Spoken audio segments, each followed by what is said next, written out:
Are you struggling to shoot in NBA 2K? I know a lot of people are. I've had those issues and I'm starting to get a little bit better with it. And I want to show you guys a couple of things you can check out to help your shooting improve. So you can go over to the city and check out your city stats and view your 2K card. And once you view your 2K card, you can go over and look at your high zones. This is key to me.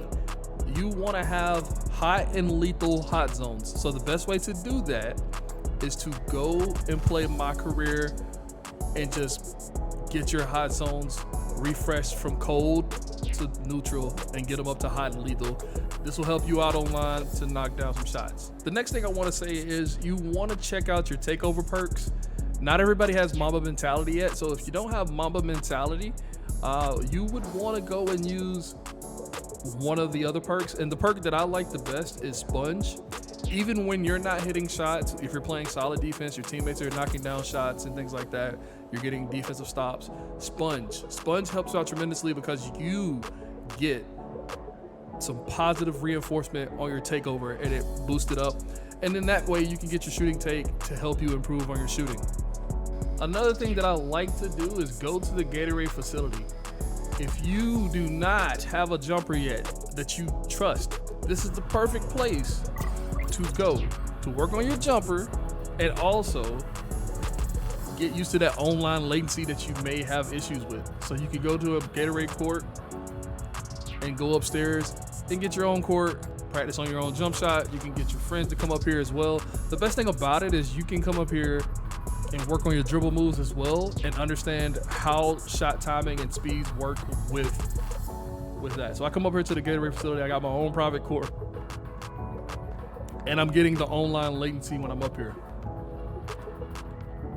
I get to work on my game, and that's one thing I like about it. So one of the things I want to recommend is shot selection. I know a lot of people like to shoot long range threes and 2Ks from the past. Not a lot of people know how to shoot their limitless threes yet. So I recommend when you're standing here, try to get closer to the line.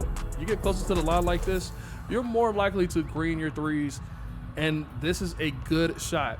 I know once you get takeover and things like that, you start to back up a little bit. Limitless is about right here for just a normal person. If you're not like a comp player and you're just trying to get your shot down, I would say get close to the three-point line as possible on any shots. Corner threes are really good for somebody that's struggling. And also, if you can lay the ball up, that's the thing. Use that to your advantage. Not everything has to be a three-pointer. You can lay the ball up. And I love floaters. Floaters are one of my favorite things in the game. Getting an easy, simple shot in 2K can go a long way to getting you back on track, especially if you see the dreaded shooting slump. So remember, layups and free throws can be your best friends.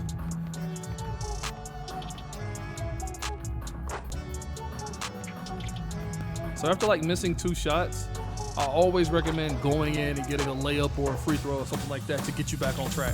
Because once you see the shooting slump, you're gonna struggle a little bit with your jumper if you consistently don't have a high rating. So that's why I recommend people to come in here and work on their shots in the Gatorade Facility and things like that, and get those timings down for all different types of jump shots. These are some badges that I would recommend you get if you can get them. Blinders. If you're a PG or a guard that likes to shoot jump shots at the top of the key and you got multiple defenders around you, you want to get that blinders badge up. Blinders is really key. You really want to get dead eye up. You really want to have a good dead eye. I see dead eye and blinders pop up the most for me.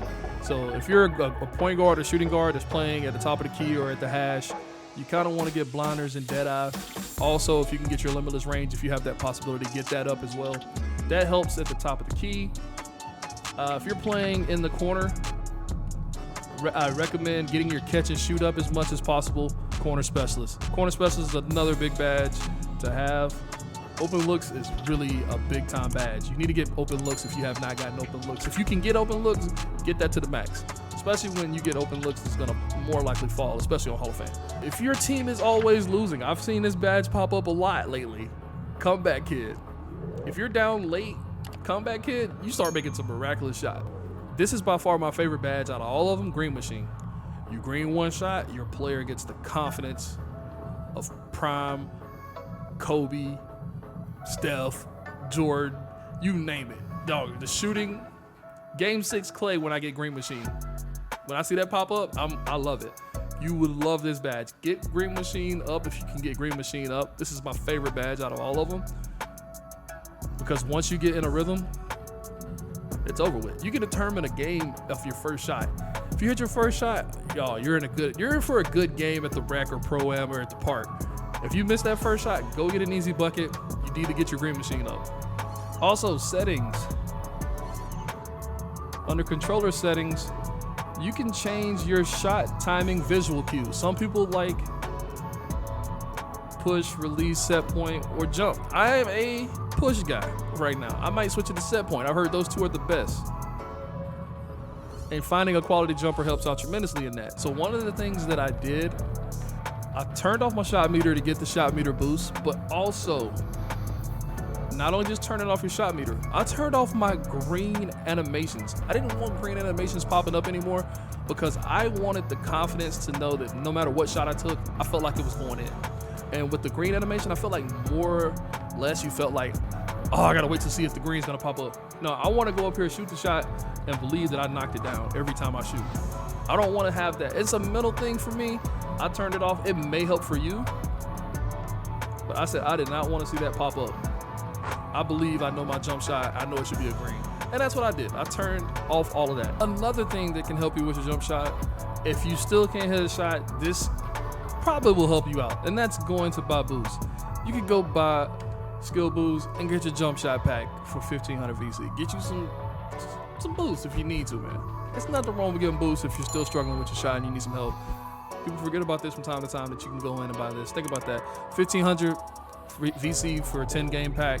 You can play one My Career game and get about 1500 VC. So yeah, it pays for itself if you want to get a boost pack. Nothing wrong with that. I appreciate y'all. If y'all enjoyed this, make sure you drop a like, share it to a friend. Peace.